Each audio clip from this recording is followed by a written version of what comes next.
This tank that was designed as a support vehicle before World War II and was planned to be built only in small numbers, and later it was almost cancelled. But eventually it became a backbone of the German tank force during World War II, taking over the main tank role from its sibling, the Panzer III. So let's see how this iconic vehicle was born. The German tank doctrine between the two world wars was not much different from other countries. They aimed to use two tank types for two different roles. A heavier, slower infantry support tank, usually equipped with bigger caliber guns to fire high explosive shells, and the main tank which was meant to engage enemy armor with its high velocity gun firing armor-piercing rounds.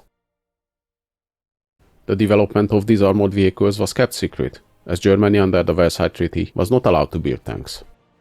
So the vehicles received deceiving project names: light tractor, heavy tractor, or construction vehicle. Based on their doctrine, the German army set specifications for anti-tank and infantry support vehicles in 1934. For the first role they developed the Panzer III with its high-velocity 37mm gun, under the name ZW, which in German stands for Platoon Commander's Vehicle. If you're interested in the history of the Panzer III, I already made a video on that, see the link in the description or at the end of this video. For the second role, work started on the so-called BW, meaning support or escort vehicle. The work on the support tank project started in 1934, and initially 3 companies made prototypes: MAN, Rheinmetall and Krupp. The Krupp design was promising, but it was rejected at first because the army wanted torsion bar suspension. After reviewing the designs, it was planned to split up the work between the companies, just like on the Panzer III. Rheinmetall was supposed to build the chassis, and Krupp the turret for this new tank. This was normal for the time. For instance, the Panzer III also used a Krupp turret on a Daimler chassis. Not long after the work started, in March 1935, Germany decided to renounce the Treaty of Versailles, so there was no need for secrecy in the naming anymore. The project was renamed 75mm gun tank test vehicle, then in 1936 changed to Panzerkampfwagen IV. Rheinmetall's first prototype chassis weighed around 18 tons and featured 20mm armor. The suspension design was reused from the earlier Nordbeifahrzeug. The turret from Krupp was a new design, but the engineers were told to try to achieve maximum part interchangeability with the Panzer III turret. This resulted in a very similar overall shape, and the commander's cupola and side hatches were taken directly from the Panzer III. Though Krupp was only supposed to work on the turret, but they really wanted to get the whole contract, so they started working on their own chassis. Not long after, in April 1935, they proposed their own design, which initially had 2 variants. A lighter 17-ton vehicle featuring 15 to 20mm armor, and a heavier 18.5-ton variant with 20 to 30mm armor. They received a contract to build a test vehicle in July 1935, and later in October a second contract to build the other variant, under the names BW1 KP and BW2 KP. In the end, the 2 variants were not too different from each other, the biggest difference being the suspension. The first one was built with leaf springs, while the second one used torsion bar suspension. The trials started on summer 1936, and very soon it was clear that Krupp's first chassis was the best from the designs. The army was satisfied with the BW1 KP prototype, and a contract for a small batch of 35 vehicles was signed in December 1936.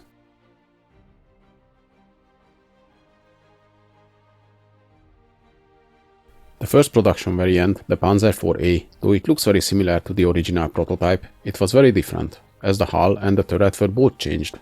It had a fully welded construction, a new commander's cupola, and a new stronger 230 horsepower engine.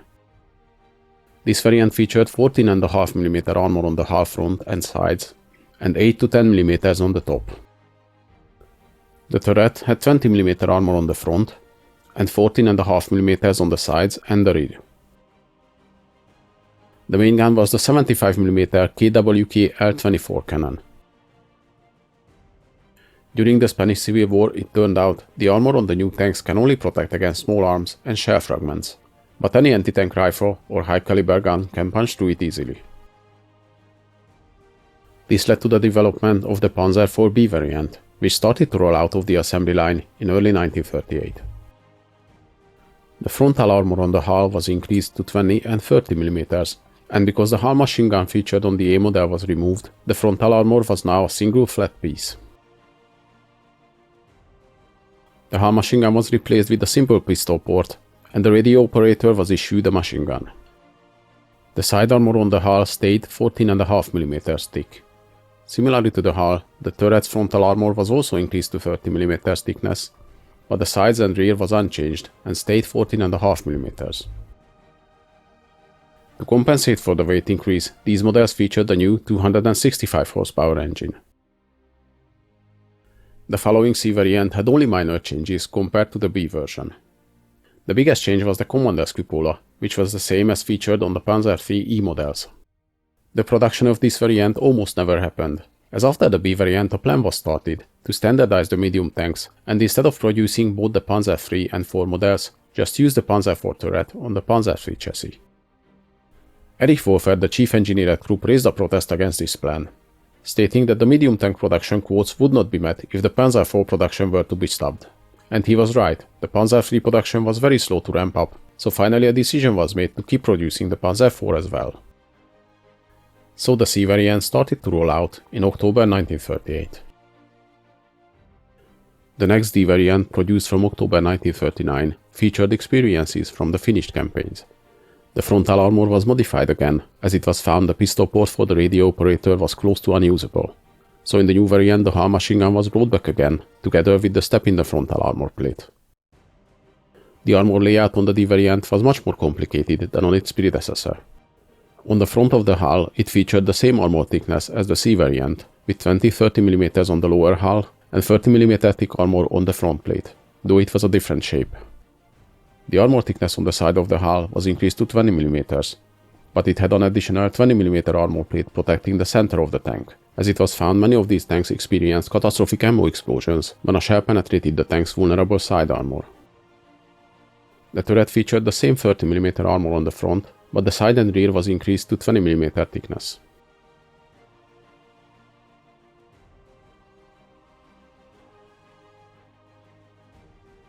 Later, from July 1940, 30 mm thick additional plates were added to the front of the D variants. The following E variant was quite similar to the former D version, with only minor modifications. The main changes were new optics and hatch doors. The commander's cupola was also redesigned, and it didn't create a bulge at the back of the turret anymore, as on earlier models. The E version was meant to have upgraded armor, as the experiences in Poland showed the 30 mm frontal armor was not enough, so a program was started to upgrade the protection to 50 mm thickness. The trials, however, took time to determine if the chassis can take the added weight, and by the time the changes were authorized, the E variant was already in production. The Western campaign showed how costly the slow development was. The French anti-tank guns and the French tank's 47 mm cannons easily penetrated the 30 mm armor plates on the Panzer IVs. Additional armor kits were developed for the front plate and the turret to increase the overall thickness to 60 and 50 mm, but none of these armor kits made it to the army in time. The first one started to arrive in June, when the Battle of France was almost over. As a result, the German army lost almost one-third of the participating Panzer IVs. These experiences led to a more serious upgrade on the Panzer IV, to increase the protection all around. The next F variant was designed to fix these shortcomings. First, the step in the frontal armor was gone again for easier production, and the machine gun mount used the same design as on the Panzer III models. The observation ports also changed, and the turret showed several improvements too. The armor thickness on the new models was increased almost everywhere. The hull now featured 50 mm armor thickness on the front, and 30 mm on the sides. The turret was upgraded similarly, with 50 mm on the front and 30 mm on the sides and rear. This model also featured the so-called Rommel box on the back of the turret. Deliveries on the F models only started in May 1941, so only a few participated in Operation Barbarossa. Other than increasing the protection of the tanks, there were serious concerns with the short-barreled 75 mm cannons, as already in the French campaign it proved to be too weak to penetrate the better armored French tanks. First, in early 1941, trials were conducted to mount a long-barreled 50 mm Pak-38 gun on the Panzer IV. But after encountering the new Soviet tanks, the KV-1 and T-34s in numbers, this project was dropped to fit a more powerful gun. A new project was started to test the 75mm KWK-40 L43 cannon on the tank, which was a shortened version of the new PEC-40 anti-tank gun. This new weapon had almost twice the muzzle velocity of the short 75mm cannon, and could penetrate 80mm of armor at 1000 meters distance. The new version mounting the long 75mm gun was initially named Panzer IV F2, but after a few months they were renamed G variant. With this new gun, the Panzer IV became the overall more powerful tank, and the Panzer III took a step back. There were plans to mount the long 75mm gun on the Panzer III as well, but it would have needed too many modifications, so that project was cancelled. The introduction of the long 75mm gun on the Panzer IV was the turning point where it stepped out from the Panzer III's shadow, and instead of the support tank role, it was elevated to the backbone of the Panzer army. The G variant was very similar to the F models, with only minor modifications, like the observation ports were removed from the side of the turret and the hull. This made the production easier, but also the additional side skirts that appeared from 1942 basically made the ports unusable. The armor on this variant was basically the same as the earlier F models, except from May 1942 the G models started to receive additional 30mm armor plates on the hull front, increasing the full thickness to 80mm. The next H version was an evolution from the G model, as more and better armored tanks were requested constantly as the war progressed. Initially there were plans to build the next variant with sloped frontal armor, using 80mm thick plates, but it turned out this would raise the tank's weight to some 28 tons, which would overstress the suspension. Another cause for abandoning the project was an order from Adolf Hitler to double tank production, so delays while modifying the tank were not acceptable anymore. The armor on the H version was basically the same as on the G variant, except it featured a monolithic 80mm front plate, instead of a 50mm and additional 30mm armor plates. It also featured a longer barrel gun, the 75mm KWK L48, which offered slightly higher penetration at long ranges. The final J version was quite similar to the H variant, with its modifications mainly aimed at speeding up production, as at the end of 1943 most manufacturing plants were swapped to tank destroyer vehicles, as they could be made cheaper and faster. The armor on the turret roof was increased from 16 to 25mm to defend against the increasing Allied air attacks. The side skirts on many tanks were changed from armor plates to mesh types. The last variants of the tank only featured 3 return rollers, and the new Commander's cupola hatch was added. There were some other vehicles built on the Panzer IV chassis as well. The Nashorn was a tank destroyer built on the Panzer IV chassis, carrying the 88mm anti-tank gun, and though it was lightly armored, it was deadly to Allied tanks from great ranges.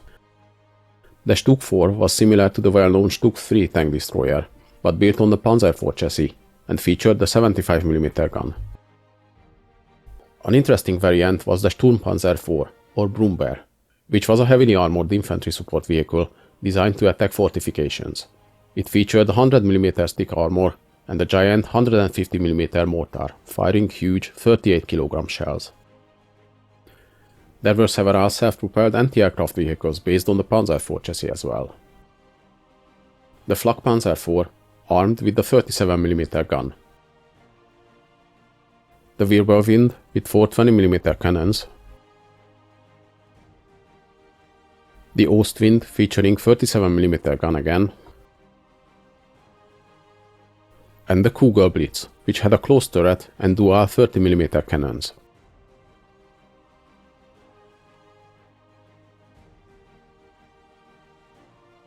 The most common version of the Panzer IV, the H variant, featured 80mm of armor on the hull front and 30mm on the hull side.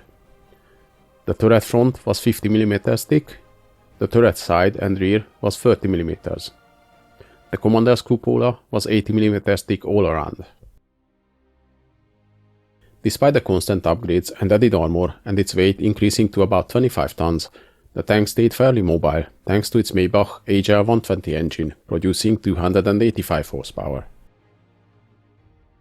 With this engine, it could reach a maximum speed of 38 km an hour and had a range of 210 km.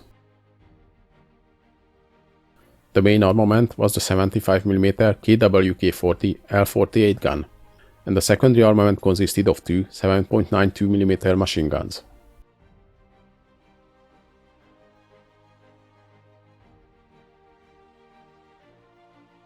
The Panzer IV was in service by 1939, but at that time the German tank force was mainly made up from obsolete Panzer I and II light tanks. Interestingly, at the time of the invasion of Poland, there were much more Panzer IVs than Panzer IIIs, as the Panzer III manufacturing was very slow to gather momentum. So strangely, there were much more support tanks than the main tanks they should have supported. Though the Polish army had very few tanks, their anti-tank guns proved effective against the German tanks. And by the end of the campaign, 69 Panzer IVs were lost or damaged from the participating 211. This led to the up-armoring of the tanks, though this didn't happen before the Western Offensive in May 1940. In the invasion of France, the majority of the German forces were still light tanks, and while fighting the French tanks, they received the first experiences that the short 75mm gun is not strong enough against well-armored targets. The Panzer IVs were also used in North Africa, though in the tank battles in the vast desert, they were overshadowed by the Panzer IIIs, as the short 75mm gun was not powerful enough against the Allied tanks. This has changed with the arrival of the F2 models, featuring the long 75mm gun, but they didn't have the numbers to make a big difference. They also participated in Operation Barbarossa, the attack on the Soviet Union, where after a short while they faced the new Soviet tanks, the T-34 and the KV-1, and these experiences prompted the upgunning project on the Panzer IV, as these new tanks, especially the giant KV-1, were almost impenetrable to the existing German guns at longer ranges. I already made a video on the KV-1 tanks, so if you're interested in their history, I recommend you watch it. See the link in the description or at the end of this video. The long 75mm gun-equipped Panzer IVs appeared at the front on the spring of 1942, and with their new gun they were able to destroy the newer Soviet tanks as well. This marked the point when the Panzer IV started to take the main tank role from the Panzer III. Because of the teething problems with the new Panther and Tiger tanks, the Panzer IV continued to be the backbone of the German tank force. By the end of the war, the Germans lost more than 6,000 Panzer IVs against the Red Army. They were also heavily used on the Western Front against the Allied forces after the invasion of Normandy in 1944. With their high-velocity guns, they were more than a match to Allied tanks, but the Allies had the numbers on their side. The late-model up-armored Panzer IVs could usually withstand shots from the Sherman 75mm gun, but the more powerful guns on the tank destroyers and the British 17 pounder high-velocity guns could easily knock them out. During the Battle of the Bulge in December 1944, January 1945, the Panzer IV was the most numerous tank in the German forces participating in the attack. They were used in fighting up until the end of World War II. The Panzer IV was the only German tank which was in continuous production and was used through the whole war. It was the second most produced German armored vehicle, with more than 8,500 units built. From the beginning until the end, it served as the backbone of the German tank force, and have its place in history. Hope you guys enjoyed this video. Please leave a like, subscribe to my channel, and in the comments let me know if there's any interesting events or vehicles you'd like to see.